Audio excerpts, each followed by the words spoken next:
Hi மக்களே, welcome to ஆரோக்கிய சமையல். இந்த மீனை பார்த்தா எல்லோரும் நெத்திலி மீன் தானே நினைக்கிறீங்க. அதுதான் இல்லை. இந்த மீன் பேர் வெள்ளாம்பொடி மீன். இது ஆறு போய் கடலில் கலக்கிற இடத்துல கிடைக்கக்கூடிய மீன். இந்த மீன் முத்துப்பேட்டையிலேருந்து அதிராம்பட்டினம் பகுதிகளில் தான் அதிகமாக கிடைக்கும். வாங்க வெள்ளாம்பொடி மீன் குழம்பு எப்படி வைக்கிறதுன்னு பார்ப்போம். தேவையான பொருட்கள்: கறிவடகம், தக்காளி, பச்சை மிளகாய், சின்ன வெங்காயம், கருவேப்பிலை, புளி, மிளகாத்தூள், உப்பு, அப்புறம் வெள்ளாம்பொடி மீன். கடாயில் எண்ணெய் சூடானோடனே கறிவடகம், கருவேப்பிலை போட்டு தாளித்து பச்சை மிளகாய், சின்ன வெங்காயம் போட்டு வதக்கணும். வெங்காயம் பாதி வதங்கினோடனே தக்காளி போட்டு வதக்கணும்.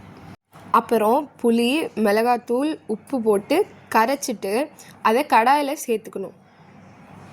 இப்போது குழம்ப நல்லா கொதிக்க வைக்கணும். குழம்புலேருந்து எண்ணெய் தனியாக பிரிஞ்சு வந்தோடனே அதில் மீனை சேர்த்துட்டு 5-7 நிமிஷம் கொதிக்க விட்டால் போதும். அவ்வளோதான், அருமையான வெள்ளாம்பொடி மீன் குழம்பு தயார்.